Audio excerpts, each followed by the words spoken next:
Once again, thank you everybody for joining us for APEC Meets Silicon Valley, sponsored by Sutter Health, for our final session of tonight, Reducing Carbon Emissions from Air Travel. Please welcome to the stage, Chetan Jain, Director of Public Policy for United Airlines. Mary Seletsky, Partner at AJW Inc. Aaron Cook, Sustainability and Environmental Policy Director for SFO. And Tim O'Connor, Specialist at Deloitte, and one of, if not the largest, purchaser of airfare in the United States.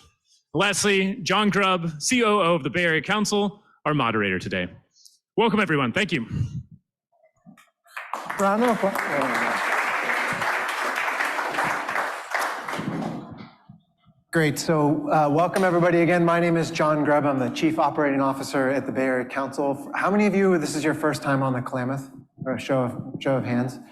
Okay. So most of you have been here. So it's a boat. And it will move as a boat will. So we're not going anywhere. We're going to stay right here. But watch my face. And if I'm worried, then you can be worried. And if not, everything is fine. So we're really glad to have you here. And we're really excited for this panel discussion. So the transportation sector is the single largest source of emissions in California and arguably the biggest obstacle standing in the way of California achieving its net zero goals by what year? 2045. And aviation is perhaps the most difficult sector of transport to decarbonize. The risks of failure are intolerable and decades remain in the life cycle of existing aircraft. However, that doesn't mean dramatic reductions in aviation emissions aren't possible. So here with us today to discuss this are four incredible panelists. So the first, as you heard, is Chetan Jain, who's a director for regulatory affairs at a little airline you may have heard of called United Airlines. They are it says here the third largest in North America, but I think for me, it seems like it's the biggest. All right, we'll see. And then the next is Tim O'Connor, who is a future managing partner of Deloitte soon. So you met him first, which, by the way, is one of the largest purchasers of airfare in the United States. And actually globally, I looked it up, and Deloitte, at least what I saw, 450,000 employees. 450,000 employees, so they're going to use a lot of airfare. Great customer to have. And then Aaron Cook is the Sustainability and Environmental Policy Director at one of our, well, I have our stars here, so at our favorite airport, SFO, one of the busiest airports in the United States, and of course the largest in the region. And then finally is Mary Seletsky, who's a partner at AJW, representing some of the largest fuel producers in California, a real expert. So we're in for a real treat. So I'm going to moderate this discussion between our panelists for 40, 45 minutes, something like that. And then I will save questions at the end for all of you. So please be thinking of them. And then for panelists, dear panelists, when I ask a question of one of you, if you disagree or have something else to add, please just jump in when I do that. But I'm going to start with you, Chetan. Could you start by walking us through the basics of aviation emissions? Are activities such as taxiing on the tarmac or manufacturing significant sources of emissions, or is everything really dwarfed by airborne emissions?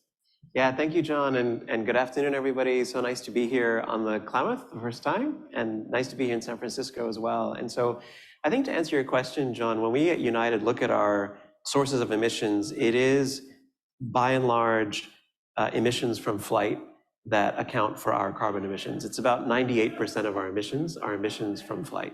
So the other 2% is ground vehicles, is commuting, is everything else you can think of that's involved with running an airline. We don't get into manufacturing because that's not part of our carbon activities. So I'm not sure what portion manufacturing accounts for. From United's perspective, it's really flight that accounts for the vast lion's share of our emissions. And I think that's why when we talk about our decarbonization strategy at United, sustainable aviation fuel and trying to decarbonize and reduce our emissions from flight are really the key focus for us, and we're very proud to be a leader in SAF, uptaking it both from SFO and LAX right here in California. Great, thank you. Aaron, so policymakers seem to be targeting sustainable aviation fuels as the biggest opportunity to reduce emissions in California. What are sustainable aviation fuels? How are they made? Where are they made? There's a lot of questions in here. So, okay, so what are they? How are they made? Where are they made? And what's the impact on emissions? It's like receiving the type of question I normally ask of people, so so much respect. I can remind you later. Always like 15-part questions. Great, yes, I might miss one. But so sustainable aviation fuel is any fuel that's not fossil-based, that meets sustainability criteria, that is drop-in, that can improve the greenhouse gas emissions of aviation. So at SFO, we are currently using sustainable aviation fuel that meets all of that criteria based upon great partnerships with our airlines who are bringing that fuel to all of our customers to use and basically uplift to their aircraft that are flying out of our campus. The fuels right now are produced in very, very small volumes. So the total volume available across the world was about 15 million gallons last year. Almost 10 actually came to SFO. And that's largely due to the fact that California has the low carbon fuel standard, which incentivizes sustainable aviation fuel at about $1.25 per gallon, which is more than any other state in the nation. For that reason, we do have one major supplier of sustainable aviation fuel in the state of California, World Energy, that's located in Paramount. And they are producing a large volume that right now is going to LAX due to the partnership and leadership of United Airlines. Beyond that, there are really only one other producer in the world. There are smaller batches of fuel that are popping up from Middle America and certainly from other European markets, but the other major producer is Neste, that's located in our production facilities in Rotterdam and Singapore. And right now they're actually tankering it in to SFO, actually upstream in the East Bay, bringing it down via our pipeline and are serving some fuel to Oakland, a little bit potentially to San Jose, as I understand. And then the majority of the rest is coming actually to SFO. Did I answer all the questions?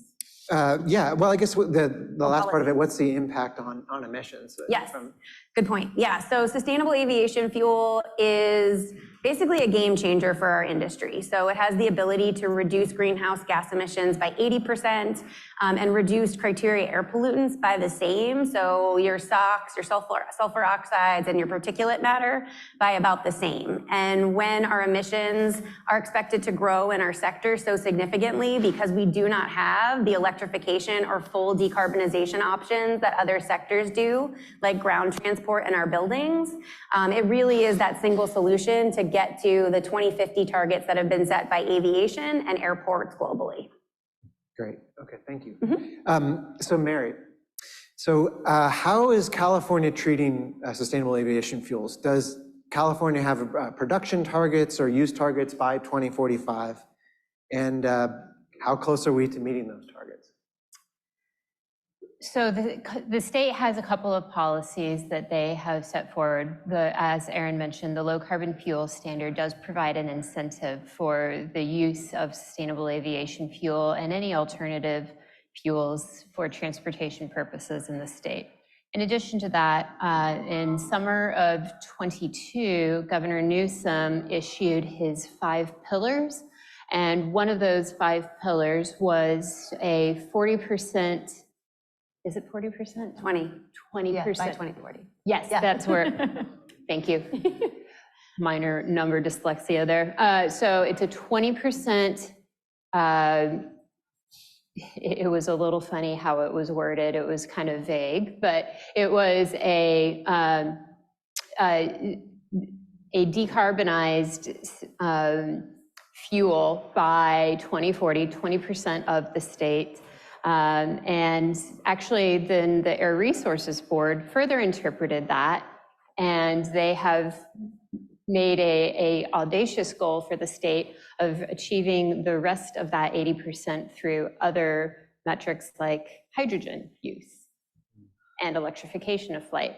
That is an audacious goal. And right now what we're looking at are liquid fuels in the market because those can work with the existing fleet. And so that's why sustainable aviation fuel, or SAF, is such a common topic. And so it is a technology that's available today. The clients that I work with, I was just at the World Energy plant yesterday down in Paramount, California. They are producing those volumes today. And since it can work with the existing fleet, and we know that CO2 emissions saved today are more valuable than those saved tomorrow, then it is a useful technology for us to pursue now. Great. And can you elaborate on the market decisions facing producers regarding sustainable aviation fuel? Like how does it compete with biodiesel for trucking or other, what are sort of the factors that they're considering? Sure. So there is a common conflation with two different fuel types. There's biodiesel, and you might have heard about that for many, many years. And biodiesel is kind of a completely different chemical and conversion type. And then there's renewable diesel. A renewable diesel is a hydrocarbon. And so it's a perfect chemical replacement for hydrocarbons that you have today. And so it doesn't face the same blending caps that biodiesel does. And so a lot of large oil industry players are looking at converting some of their existing assets because they're basically in a hydrocarbon refining business. And so they're able to relatively easily change some of their technology over so that they can refine newer renewable feedstocks into also a hydrocarbon. So renewable diesel is a big thing that a lot of companies are looking at taking on in the future, and including P66 and Marathon right here in the Bay Area. And there's a lot of incentives for renewable diesel, mostly through the state's low carbon fuel standard. Sustainable aviation fuel, in off-road sector, it's harder. The policies just aren't there. And even though that $1.25 per gallon does exist, it's actually still not quite enough to overcome some of the other economic factors. And so companies have to be true believers to want to produce sustainable aviation fuel. That's why there's not more production of that today. And so without getting out a spreadsheet and actually walking you through the economics, you'll just have to take my word for it. But we do sometimes get out those spreadsheets and stare at what are the additional policy levers that are needed, and there are many that are still needed to make those to make that a more valuable fuel that more companies would jump in and start producing. Thank you. So Tim, by some estimates, Deloitte is the biggest purchaser of airline tickets in the United States. For firms like Deloitte, what proportion of corporate emissions are from air travel, and how are you trying to mitigate it? And I guess, and just as an add-on question, is there an opportunity to earn credits by investing in sustainable aviation fuel production? Yeah, thanks, John. So it is true. I mean, Deloitte, as part of a professional services consulting firm, we do fly a lot. And the pre-pandemic flights were monumental. They dropped by about 90% with the pandemic, and they've been returning, not yet, but still quite significant. Airline travel represents at least a third of our GHG emissions. When you look at scope 3 emissions associated with our travel, the other major part of our scope 3 emissions are purchased goods and services. And so when you look at what Deloitte does, we have set an internal goal of reducing our emissions by 70% by the year 2030. And that is something that we are like handcuffed ourselves to. Like, we must do that. And so if we don't find a way to reduce emissions, from our flights, we can't achieve like those goals. And so our business growth goals are tied directly to decarbonizing aviation, like they are decarbonizing other parts of the economy. And so we take on a number of different strategies to do that. And really there's 3 of them. One is trying to figure out how to get sustainable aviation fuels into the planes that we fly on, so like reducing directly our emissions. We also work with other companies in the services that we offer to help them figure out how to produce those fuels, how to use those fuels, how to market and trade them. Sort of like helping this market move forward so that there's more availability for folks like us and also to grow our business. And then third, we work with institutions, both government and nonprofit institutions, to affect the markets, to change the availability, to create opportunities for credit trading within sustainable aviation fuel markets. As we said, there's not really a full spectrum of price premiums that exist right now to support this growing endeavor. And certain aspects of this may come to more fruition when we can get things like book and claim programs. And book and claim essentially are carbon credit trading programs that add extra revenue for folks that produce and sell this. And we're actively working to generate those types of opportunities. Okay, thanks. So your last answer there sort of answers this question, which is there an opportunity to earn credits? So there's no tax incentives or other incentives that exist for a firm like Deloitte, just beyond your own goals and pledges to help out with your emissions, is that right?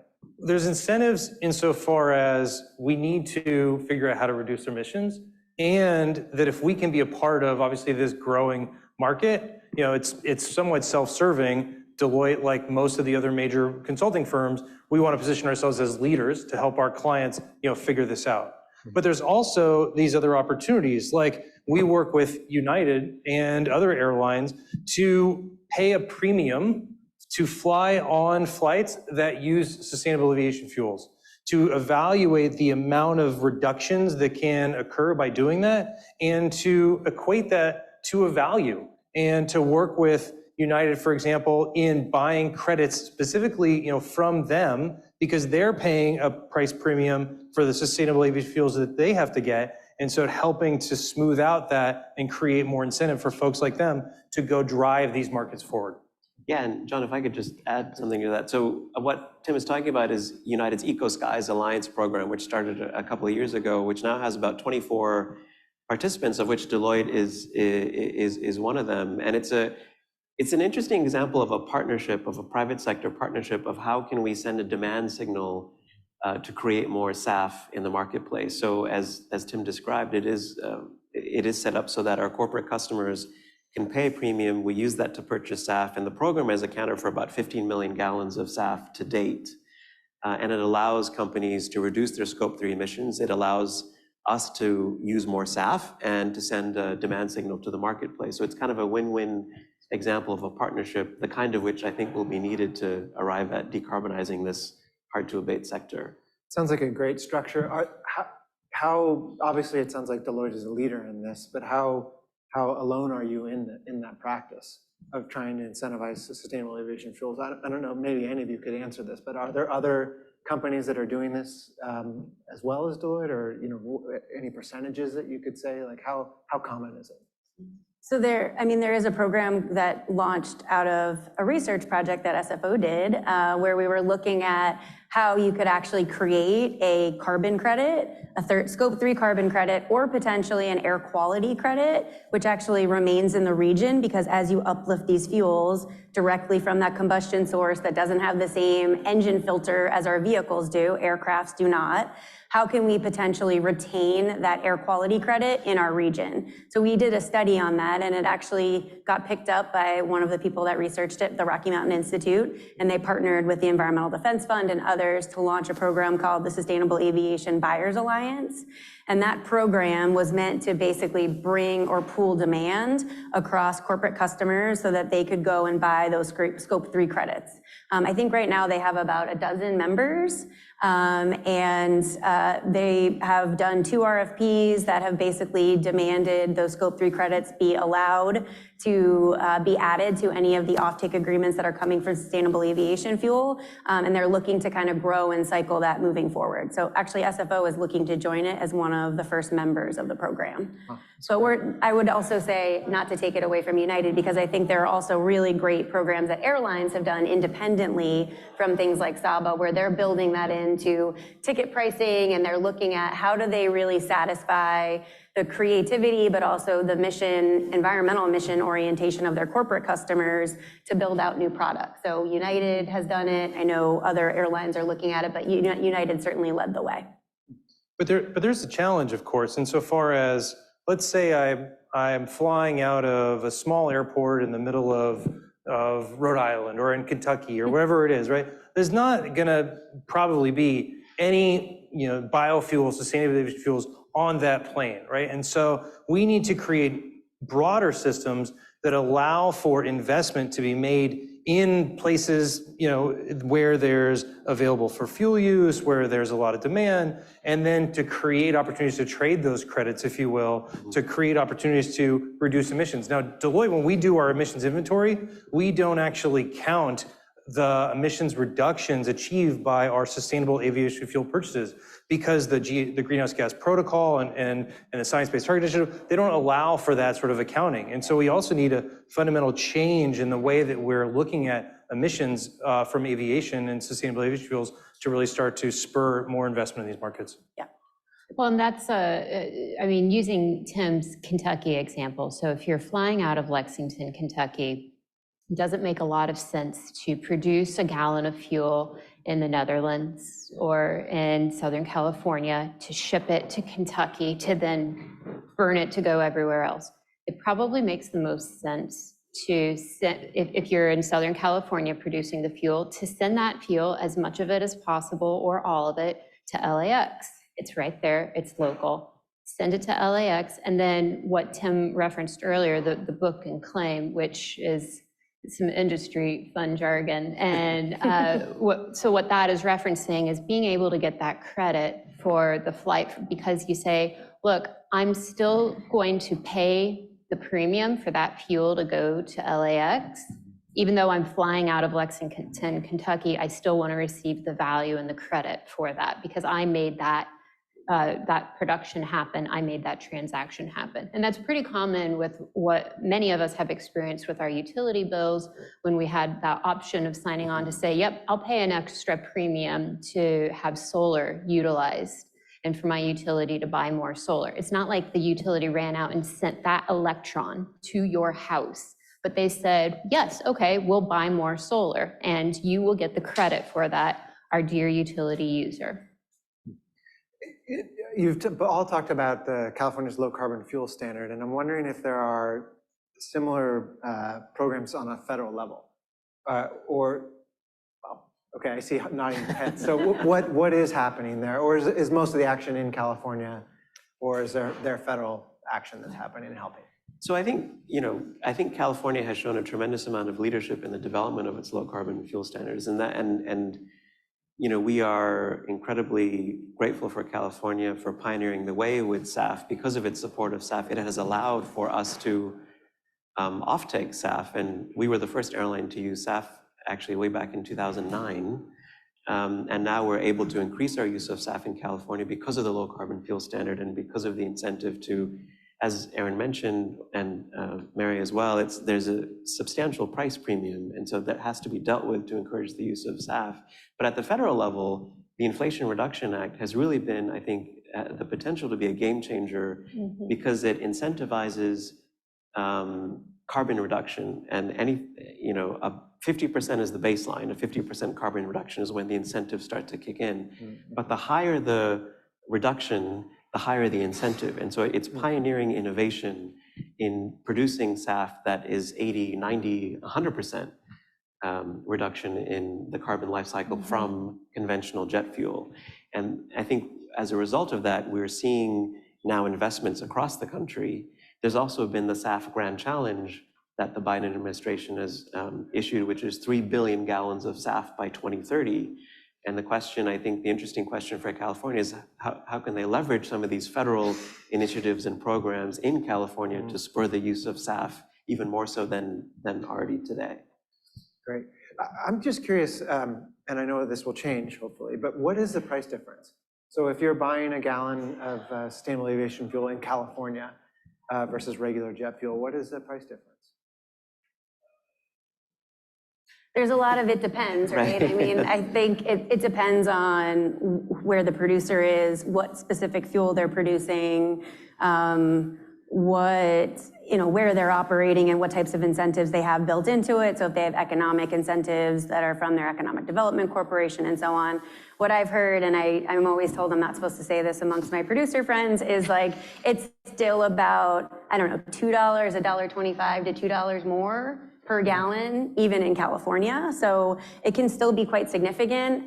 It's why we, as a community or collaborative, SFO worked to basically form a coalition of airlines, producers, and suppliers to come together and write or work with the legislature to pass AB 1322, which it passed unanimously, but unfortunately was vetoed by the governor. Subsequently, the governor came out with his 20% goal, which was part of our bill, but part of that was basically supposed to elevate the incentives beyond the low carbon fuel standard, because right now, if you are a renewable fuel producer, you're still given like 75 cents to $1 more to make renewable diesel in the state than you are sustainable aviation fuel. And so as a producer, you're always going to make that fuel, which is why the Phillips 66 and even the fuel producers that are outside of our state want to bring the fuel in as renewable diesel. And we're kind of leapfrogging the technology in California, where the California Air Resources Board is now focused, and they're all in on hydrogen and electrification, but we have a long way to go in liquid fuels that are taken into the air, and there's a lot more that we need to do to have that price support, send a longer term demand signal, and so on. With LCFS potentially expiring and the blender's tax credit is also, there's no long game there. Producers need a 10-year to 20-year offtake, or at least financial guarantee, in order to commercialize and go into production, and they don't have that. So we're not going to meet the 3 billion gallon goal, which, by the way, is only enough to serve the state of California, not the rest of the nation, unless we can really lift those incentives up and have stronger policy mechanisms in place. Right. And then eventually an economy of scale and prices come down, right? Are any states doing better than California?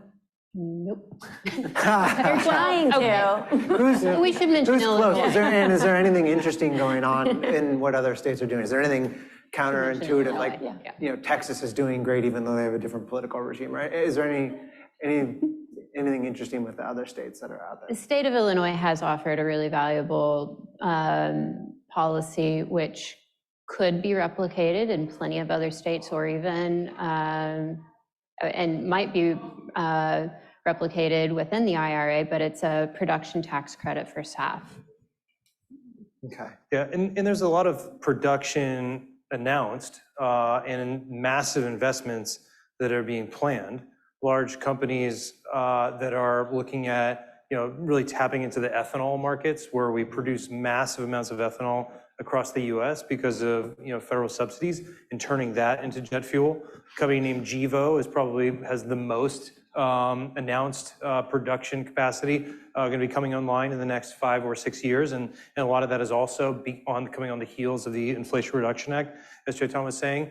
I think also internationally, you look at in Europe, there is an international agreement called CORSIA, which is essentially a cap and trade program, if you will, for aviation, which sets a limit on greenhouse gas emissions from aviation and requires a reduction, in alignment with that. And so you start to see investments again in places like Rotterdam and in Scandinavia, where there's a traditional base of fuel production. And so I think that on the policy side, as Mary was alluding to, there's not a lot at the state level, with the exception of those that have passed LCFS or Illinois that are sort of going this way. There are a lot of enticements for economic development activity, like we're seeing in the Midwest, like we've seen in Texas, to try to develop tax breaks, to try to develop other sort of mechanisms. Also, there's a lot of federal government incentives to invest in biorefineries, like not just how much you sell, but low interest loans and loan forgiveness for actual fuel production facilities that we're seeing. And I think on the policy side, what's interesting is also to talk about the R&D and the need for investment and the public-private partnerships that can come with that. On the private sector side, United established a sustainable flight fund, which now has sort of north of $200 million of seed capital, and it's like a investment fund in looking at what are the companies that are developing these ideas for SAF, second generation, third generation, or SAF that can be used today. And it's incredibly exciting because we have, on the one hand, we have this huge, very daunting challenge of how are we going to decarbonize? And specific to United, we've said, like other airlines, we're going to be 100% green by 2050. But unlike other airlines, we said we're going to do that without carbon offsets. Mm-hmm. So the role of SAF or electric flight becomes all the more important. So initiatives like our Sustainable Flight Fund serve to kind of see where are the new ideas going to come from? Who is developing those, whether in California, in the United States, or around the world, and how can we bring those to market by giving them the financial support initially that they need to develop them further? And you mentioned Europe. I was just curious, since it's APEC week. Are any APEC countries doing anything interesting in Australia? And China. Anyone up to anything special on sustainable aviation fuel? I was just going to say, I think Singapore is an interesting one to watch. So Aaron mentioned Neste as a company that's producing SAF outside of the United States. So they are working on opening a brand new facility in Singapore. And when that opens, United will be uptaking SAF from Singapore as the only US carrier to fly into Singapore. And so that's certainly something that's very exciting to watch in the region. And Singapore is known to be innovative, and on this issue, there's no exception. So I think that's certainly exciting. And I think in Japan as well, there are a lot of potential small and medium-sized companies experimenting with SAF, new SAF technology, and we're looking into that alongside our partner ANA of how can we bring those to market in Japan. Great. Well, what about the far future? So where you're not worried about the life cycle of a plane, and so there's hydrogen could be a power source, or battery-powered planes. How competitive will they be in the long-term view of United? Those kind of planes versus sustainable aviation fuel. Yeah, for us, I think the focus is on sustainable aviation fuel at the moment because of these short-term and long-term decarbonization targets that we have. We have a midterm target of 2035, which is right around the corner, and then we have the longer-range target of 2050. So the focus is on SAF, but the interesting thing is when you start to talk about second or third generation of SAF, then the role of hydrogen comes into play. Mm-hmm. Can we have hydrogen-based SAF that can be used as fuel for our fleet? And I think that's a question that is a longer-term question, but that is something that we're certainly looking into. We've invested in several companies as part of the Sustainable Flight Fund that are looking at the potential of power to liquids, the potential of hydrogen-based fuels, and seeing what that is. We've also invested in a company called Zero Avia, which is producing hydrogen-based engines. So that is certainly very much on our minds at United Airlines Ventures, but it is a longer-term play than the immediate need for SAF at the moment. Yeah. What about SFO? I mean, this would involve quite a lot of infrastructure change. Exactly where I was going to go. I was going to interrupt you and talk about it. Please. Yeah, I mean, I think that's the issue, is that we're talking about a fundamental transformation of our energy system, and that doesn't happen in a generation. So 2050, I'd like to still be alive at 2050. I don't know if I'll still be working. Maybe, actually, probably yes. But I think, there is a huge amount of infrastructure, as you mentioned, that's going to be required in order to do power to liquids, hydrogen to liquid fuel, to make SAF, or ultimately to put hydrogen in an aircraft or have an electric airplane operating out of our facility. The one data point that I often like to give is when we start looking, and there are tons of vendors that are wanting to come to SFO to operate eVTOL. One eVTOL aircraft that can basically take 4 people to downtown San Francisco takes 1 megawatt of power. We're a 55 megawatt power peak capacity facility. So just to give you the full spectrum of what demand would be required to serve medium and long haul aircraft, we're just not going to be able to accommodate that. We're already capacity constrained right now as we're working to electrify our ground fleet, ground transportation, and then certainly all of our buildings. We have these low carbon, no carbon solutions for things that are already ready here and operating. Let us spend the time, invest in the infrastructure, and then talk about the aircraft transition. Mm-hmm. Yeah, you wouldn't want to burn jet fuel to create electricity, right? No, thank you. Yeah. The matters, it seems like that would be defeating the purpose. Okay, this is for each of you. So you are a queen, or if you're a male, a king, for a day. What's the one policy change you would implement to get SAF more quickly produced? Tim, we'll start with you. So before I worked at Deloitte, I worked at the Environmental Defense Fund for about 15 years. And, the mantra there is, and to put it shortly, is cap and trade programs can save the world. It's a little bit of probably a spin on that is more appropriate. But I do believe, if we had a national cap on carbon, we created mechanisms to inspire people to use alternatives and then took the money to invest in new technology like we're doing in California, but where it was really legitimately, reducing emissions on the scope and scale that we need to achieve the climate crisis, we start to see, A, we probably need to reduce a lot faster than we are, and B, there's going to take a lot of investment across the economy. And when you look at the aviation sector and how much it needs to go, there's a significant infrastructure challenge, a technology development challenge, a use challenge. And I think that it would be an all hands on deck if you were to start to do that. And I believe that but for sort of something nationally, we're still going to be sort of shooting at sort of like things that pop up here and there and kind of piecemealing it. Good, Erin. I want cap and trade for criteria air pollutants and health and air quality. So I think that we don't right now, we as a nation, which is absolutely wonderful, we've kind of pivoted from the Clean Air Act to focusing more on greenhouse gas emissions as we need to solve climate change. Again, the climate crisis is incredibly intense, and we have till basically 2 years from now to hit peak emissions. So I respect that tremendously, but we're missing this nexus with health and air quality that often the emission reduction programs we put in place also achieve. And so I would love to see California potentially demonstrate a program where we're making investments in the criteria air pollutant reductions that come from any type of emission reduction program. But obviously it's going to flow through to aviation because of the jet engine and the intensity of the criteria air pollutants that come without having a filtered engine. So I want to be able to invest in the air quality reductions that I'm achieving at my airport instead of going out to the market and buying an offset for my stationary generator. So I think everyone in the nation and the world should be able to do that. Ah, great. Okay, Mary? I love Erin's policy. I hope she gets to be maybe, since monarchy can't usually set policy, I don't know, dictator for the day.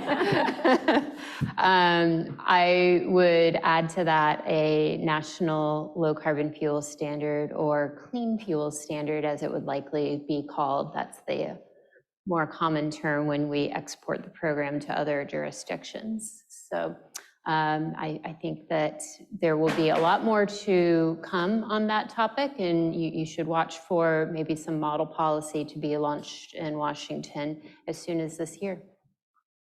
Great, thanks. Jake? I would say, if I could wave my magic wand, I think Erin alluded to it earlier, policy certainty. Right now, it's very hard to invest in facilities because the IRA has an expiration date. The LCFS has an expiration date.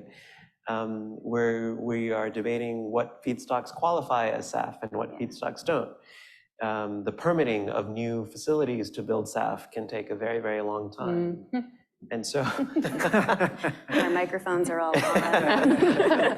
So I would, a holistic certainty of policy that allows the financial community to say, I'm going to put money in this because I know I'm going to get a return on investment, and I know these are the parameters of policy, these are the feedstocks I can use, this is the schedule of permitting, this is where I can build, and I know the incentives are going to be in place throughout the life cycle of the investment that I'm making, which is a 20 or 30-year life cycle if you're building a new refinery. And that's often what we're talking about here, is a lot of greenfield facilities to produce the SAF that we want, or major modifications of existing facilities. So for that 20 or 30-year life cycle, you need a certainty of policy which exists today in the traditional energy industry, but which does not exist in the SAF space. So that's what I would like to see.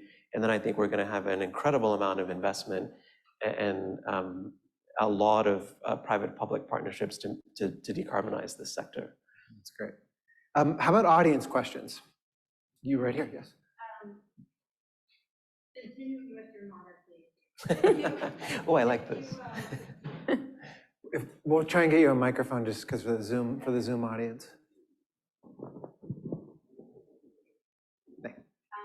If you had one innovation that you thought could make a major change, like you really thought this would open new things, what would it be?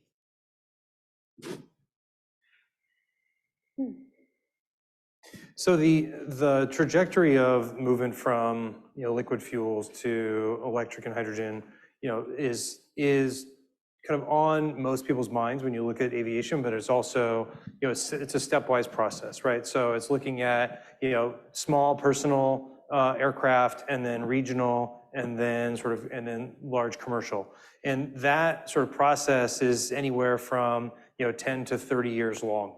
And when you look at sort of where we are with how little runway we have to actually achieve the reductions that are needed, a 30-year timeline is just way too long. And so moving to that large commercial would be something that I would say would be that area that I think we should focus on. And SAF is very important in doing that. But if you were to try to decarbonize the entire jet fuel inventory across the globe, you would quickly realize that you're utilizing all the available biomass that's out there, and you start to make more, and you're looking at algae, and you're looking at growing more feedstock, and you're collecting more waste, and maybe you're even having individuals drive around to collect grease from traps in Malaysia. And I was reading a proposal from a company that's doing exactly that. They developed a new app to figure out how to get people to go collect waste grease so that they could turn it into sustainable aviation fuels. We're sort of working around the edges there. We need broad scale transformation of the large engine technology and the large fuselage, and maybe even changing the design of aircrafts to make them more aerodynamically accurate. I'm glad that Tim was able to answer, so I could really mull that over for a minute. There's a company called Carbon Engineering that's working on a very interesting direct air capture to fuel technology.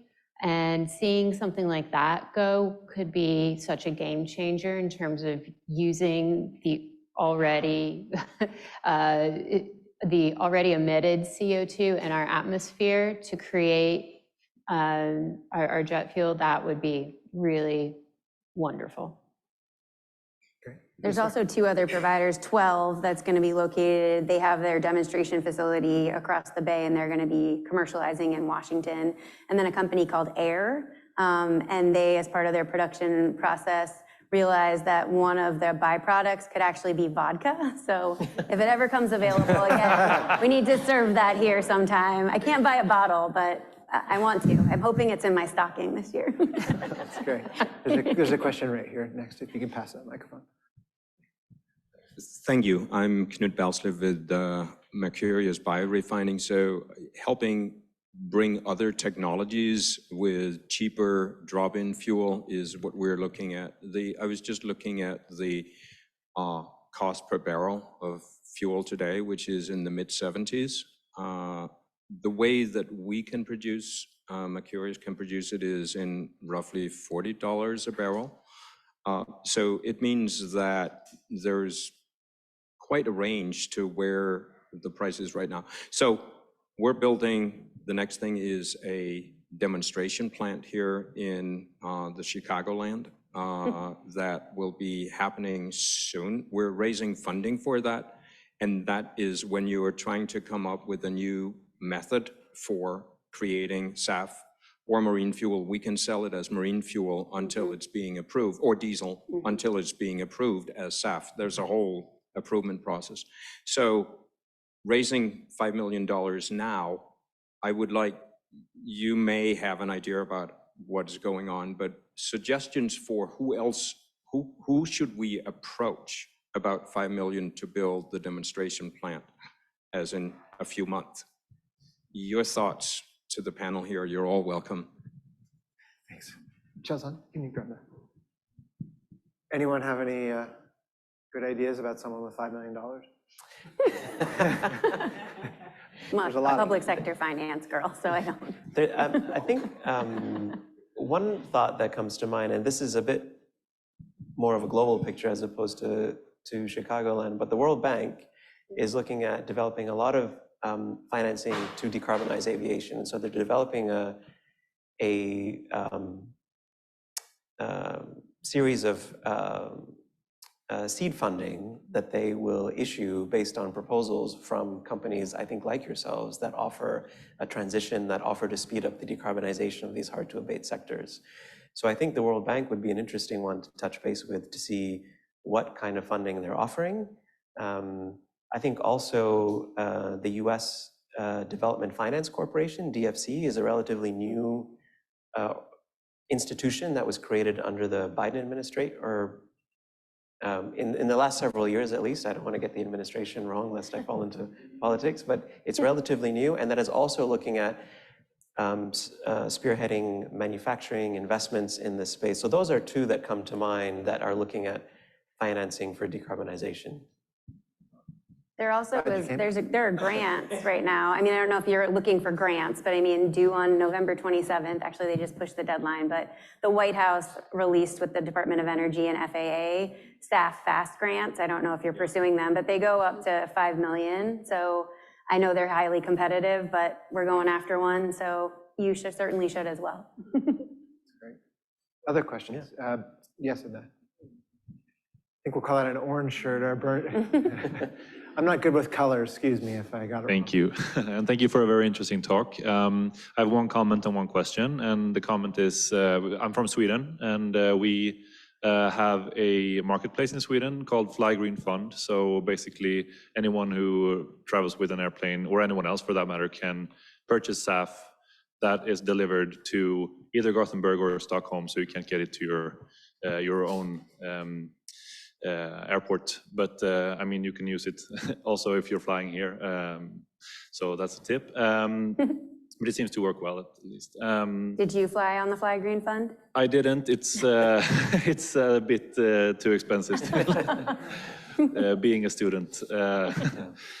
But no, my question was, so we're talking a lot about biological SAF, and we were touching upon hydrogen and other, like electric and other more into the future technologies. But one thing that we're talking about a lot in Europe and in Sweden in particular is that we have a lot of pressure on biological systems, like and a lot of competition for different types of biomass for different end uses. And what's your thought on actually being able to meet the quantities that you need to meet to be able to deliver the amount of bio-SAF that you would need to run the business that you're doing today? Thank you. Yeah. Well, go ahead. In part, that's actually, it actually starts with even just the personal vehicle sectors, light duty, moving towards electrification, because that can alleviate some of those biomass resources to be the companies like Gevo that Tim mentioned can then be doing an alcohol to jet process. So instead of putting ethanol into our tanks at a 10% blend, we can be sending that into our aviation sector. And I think that's what needs to happen more generally is these liquid fuels pack a very heavy power punch that isn't necessary for a lot of their current uses, but it is necessary for an international commercial flight. I want my international commercial flight on a liquid fuel, please. And so you need to save those really energy dense molecules for those high energy intensity needs. Yeah, I would just add to that. I think the feedstock flexibility is really important because what we're seeing, for example, in Europe, there is concern about that because of the land use and the concentration of population, and that's driving more exploration of solar liquids or electric fuels. In the United States, we generate a lot of trash, and we generate a lot more trash than in Europe, and so therefore municipal waste feedstocks are more feasible in the United States than they are in Europe, versus in non-OECD countries, there are other opportunities for feedstocks. And I think that's another point that I think is worth mentioning, is that 90% of the SAF facilities we're talking about are going to be in Europe or the United States. But most of the increase in emissions is not going to take place in Europe or the United States, because the growth of aviation is going to be in the APEC economies. It's going to be in Asia Pacific. And so we need to think about what are those feedstocks that actually can be an economic game changer for those countries as well. In Africa or Latin America or Asia, what are those feedstocks that would make the most sense? So having that flexibility, I think, is really important, as opposed to sort of choosing one for the whole world and saying that's what we're going to use. Great.